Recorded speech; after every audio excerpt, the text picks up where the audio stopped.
All, I am coming to you from middle of the day because it's been such a crazy Monday. Are you feeling it too? It's been crazy. This is video 192, and today I'm talking about why.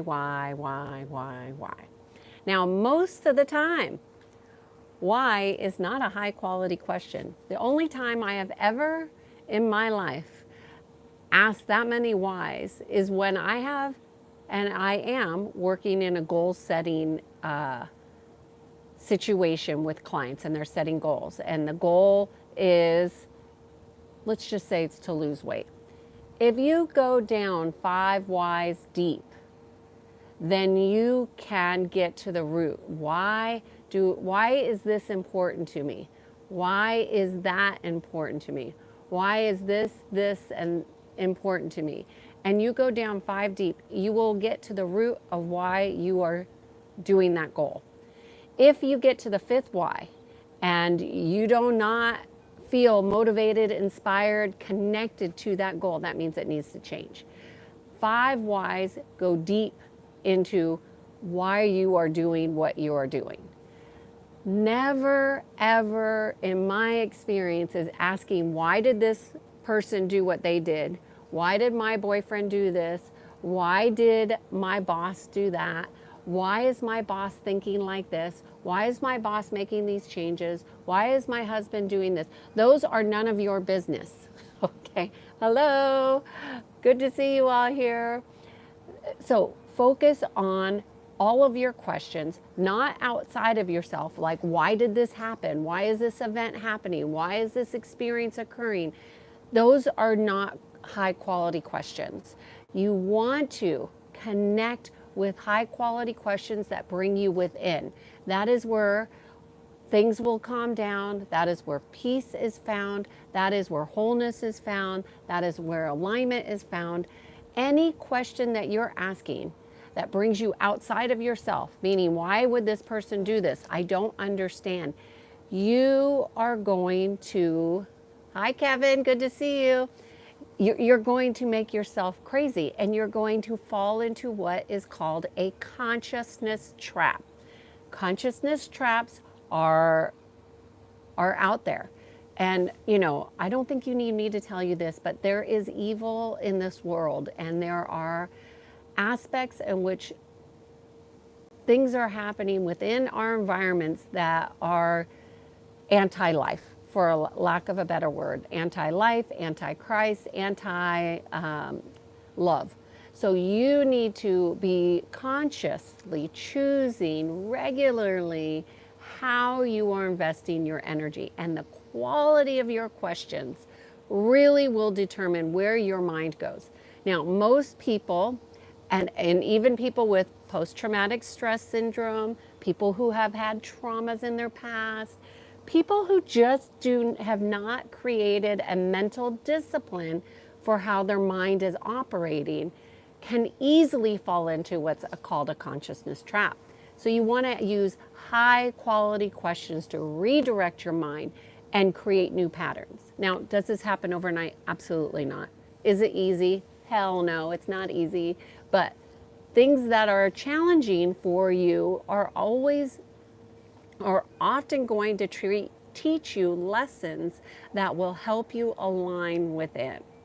So, why is only a good question to ask about how it relates to yourself. Why do I keep attracting these people? Why do I keep having these experiences? Why is this pattern repeating? Let's go into some whys that will help us understand ourselves better. If we're asking why they're doing it, you are not them. And what they are doing is none of your business.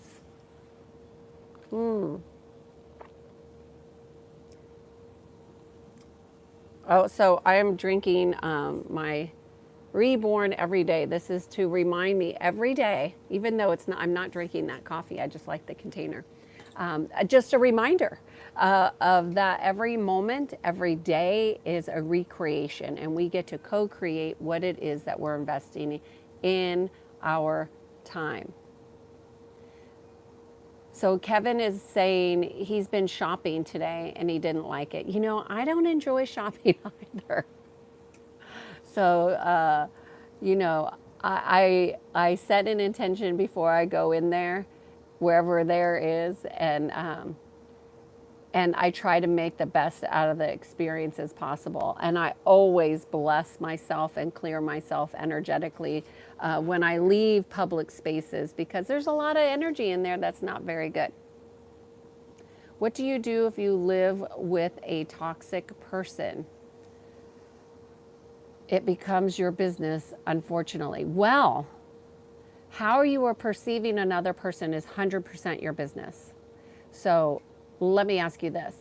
Is it helping you to perceive this person as a toxic person? No.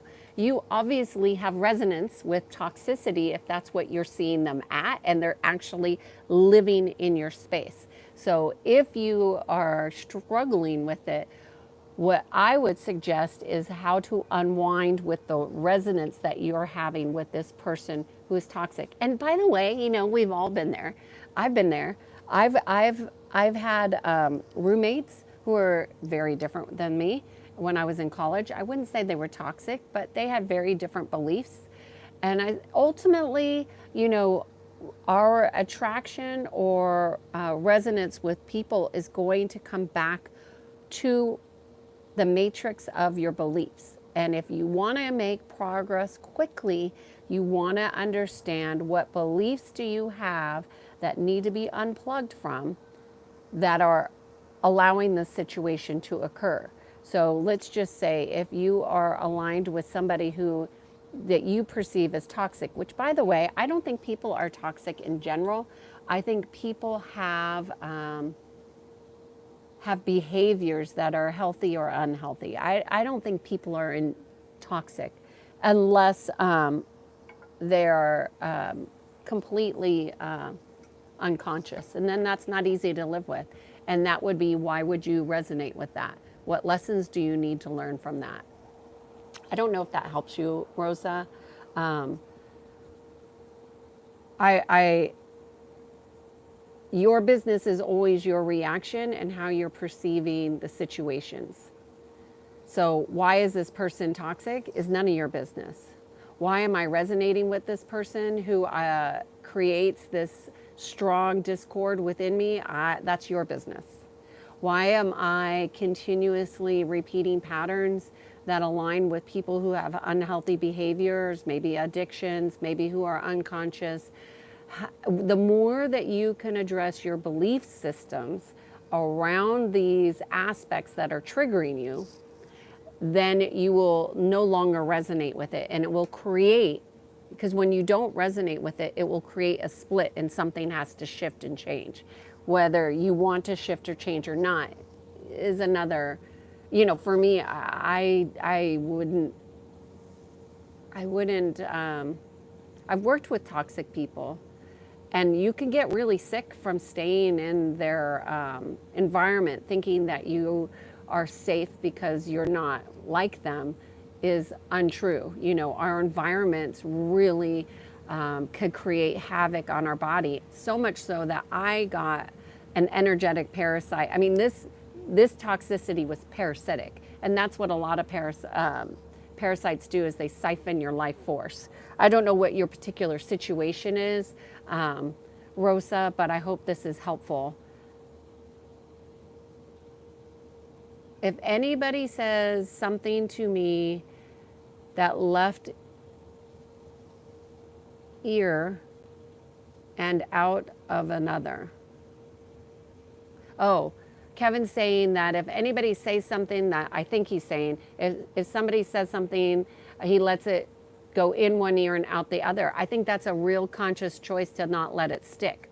But if it sticks and if it triggers you, that means there's learning there. To let something go in one ear and out the other without learning what you need to learn, that wouldn't be good either. So denial is not a good practice, but it is a good practice to not absorb other people's stuff. So good job, Kevin. Does meditation or praying really help? I I could not say that it doesn't help. I mean, how could being connected to God and your true alignment hurt at all? So I would say meditation helps to quiet the mind. It's not going to stop the mind. You're not supposed to stop the mind. You're supposed to keep the mind in check and direct the mind.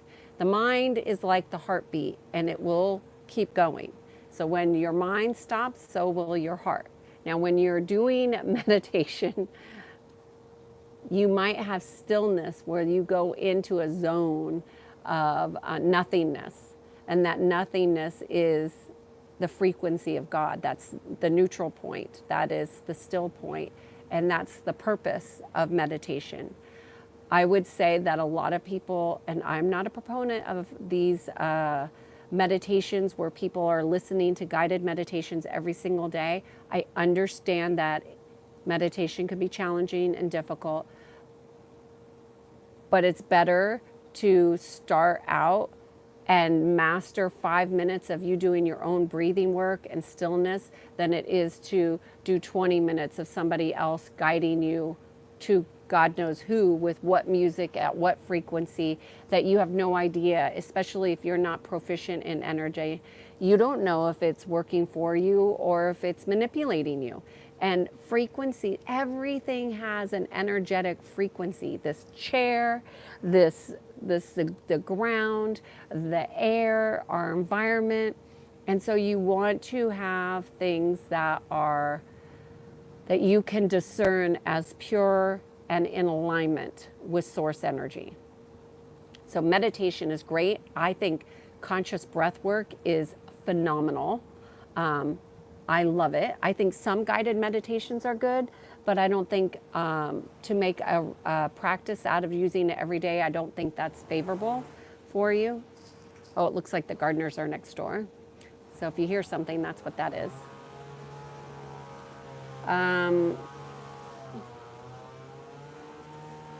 Any other questions?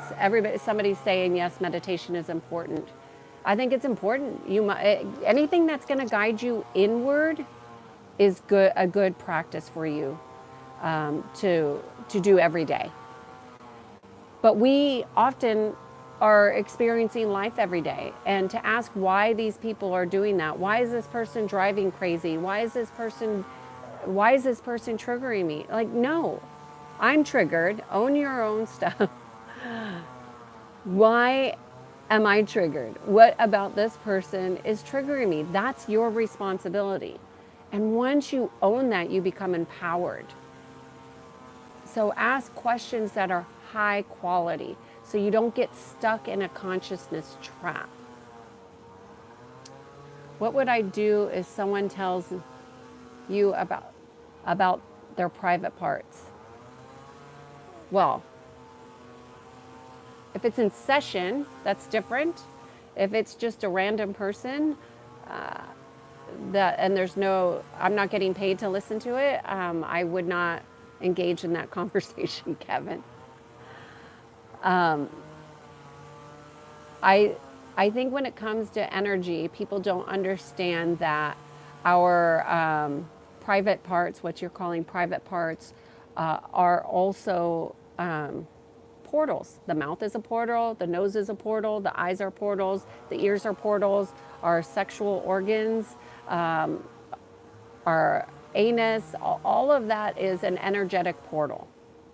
And so we must understand that we need to keep all aspects of what we see pure. So you don't want to see with judgment. And that's why we do ego work. You don't want to see others in a way that's outside of the self, because everybody is just merely a reflection. Your disdain or hate for somebody is simply a reflection of your disdain and hate for yourself. And that is what disconnects people from their heart and their soul. So, why am I repeating these patterns? Why was I attracted to this person? What do I resonate with in this person? What beliefs do I have that are not serving me? What beliefs do I have that is creating this experience for myself? When you start asking high quality questions, you will get really amazing, transformative guidance from within yourself. If you keep asking why about all these other people, you're going to be taken into a consciousness trap, and it's going to be very difficult to get your mind unwound from that. So, as somebody on here already said about meditation, I think if you're in crisis, I would suggest meditation, 20 minutes in three segments. So 20 minutes in 3 segments. So you do 20 minutes in the morning, 20 minutes in the afternoon, 20 minutes at night. If you're in crisis, if you are maintaining and you are just starting to create the muscle of meditation, I think start with 5 minutes and build up to 20 minutes and so forth. And then go from 5 minutes to 6 minutes. And if you feel like that's good, you could go 6 minutes to 7 minutes.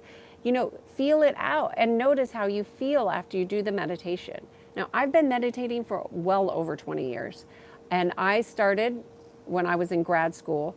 And when I first started, it was very difficult for me to get through 5 minutes. I would peek at the clock and I couldn't believe that it was only a minute and a half. So it is a practice and it is a discipline, but it's a discipline to, it's a discipline so you begin to direct your mind. I like music to relax. Oh, Kevin, I'm going to have to block you now. Kevin likes to listen to music. Sorry, Kevin.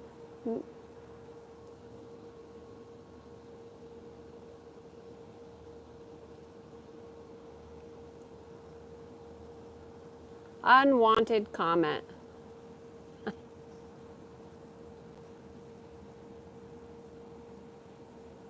Cold showers. Yes, cold showers are. Hey! Good to see you here, Neil. Cold showers are good to take you out of your head and calm you down within 3 minutes. Great feedback and recommendation for everybody here. I think it's so good that people who take cold showers, I like a cold plunge. It's not for everybody, but it helps you to get out of the mind. This is the most important thing about the mind, is that you must be the director of your thoughts. If you are not, there are things that can pulse into your energy field, like EMFs and 5G, and look up MK Ultra. I mean, there are things that have been going on in our field for years that most people don't talk about. And I do not think that people are ready for it. So I want to say this about the questions of why, because we just had a political, there's a lot of political stuff going on. Do not try and figure out why things are happening. Go into acceptance, go into neutrality, go into your heart, connect with your heart, and witness what's coming up for you. Witness the fears and identify where is this fear connected to the belief, and unplug from those beliefs. Oh, Pablo, good to see you here. We're talking about questions, high quality questions, and how to direct the mind, and the gardener's interfering. So I'm not going to be here much longer. We're talking about why. So use your 5 whys to go deep into why you are doing what you're doing. So if you're setting goals, you want to go 5 questions deep into the why. Why is this goal important? Why? Why is it important? Why? Why? You want to go deeper. And then when you get to the 5 whys, if you do not feel like what you are doing is in complete alignment, you need to change the goal. Let it go. The other thing is don't ask why other people are doing whatever they're doing.